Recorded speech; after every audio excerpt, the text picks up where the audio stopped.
Back here on the program, let's sneak one more phone call in here. Go to Rennie. Rennie, thanks for waiting through the break. You're on SportsLine. Hey, how are you? I just want to comment on the Vols game against Alabama on Saturday. I think Josh, the coach, has done a heck of a job. I think he should be coach of the year, and I think they'll beat Tennessee on Saturday. You mean you think they'll beat Alabama?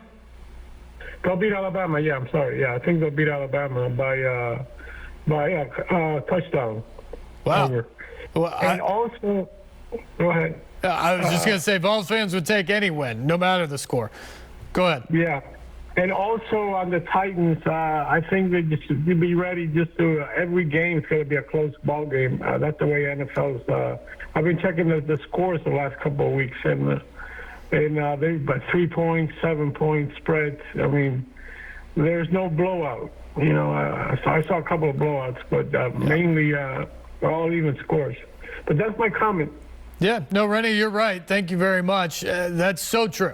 We've seen it the last couple of years, record numbers of one-score games in the NFL. It seems like we're getting that again this year. I mean, you get the occasional Bills over Steelers romp, but for the most part, these games come down to the fourth quarter, and that's something Mike Vrabel has preached since day one on the job, that this is a four-quarter league, and you turn your season from average or good to great by winning those games in the fourth quarter, and his teams have been very good at winning those one-score games and figuring out how to emerge late in games by finishing and getting it done.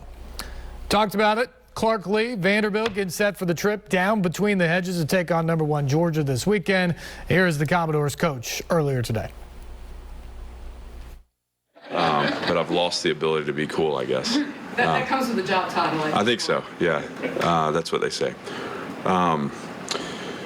Good to be with you guys. I obviously coming off a tough result again. We talked about that Saturday, but you know, I think we're looking for context right now as a program, and that context for us is we're 3-3. We're positioned to achieve a lot this season. There's a lot left of this team to do.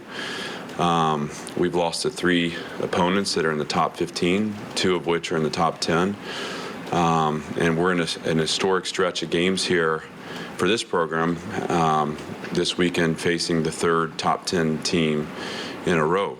And so we're getting measured against the best. We're a program that's developing, and while developing, being measured against the nation's best, and that's what we want to do. And the results at this point are a reflection of where we are, not of where we're headed. And I think even as we look at it, you know, once you get past the sting of the result, you can see progress being made. And so our goal is to continue that progress, to keep the trajectory moving forward, to understand that in the end, as we set the direction of the program, we don't back away from wanting to build the best program in the country, but to know that we're early in on that journey, and we have to have some patience and some awareness and really just continue to pour into the process we started, knowing that over time that'll deliver the results we're looking for.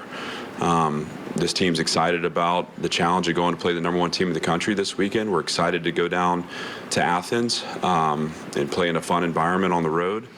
You know, and in the end, anxious to see if we can pull forward some of the positive things that we've done to this point in the season, including the first half of the Ole Miss game where, you know, there were flashes of Vanderbilt football. And if we can replicate Vanderbilt football over 4 quarters, we'll put ourselves in good position in Athens. I told the team that as painful as the result was and as frustrating as it is to all of us, again, we're not defeated or discouraged. We're going to continue forward. But, you know, again, once you get past the sting, you think about just the moments of, like, joy that we shared on Saturday and the fun that we had in performing at a level that put ourselves in a good position, to put our team in a good position.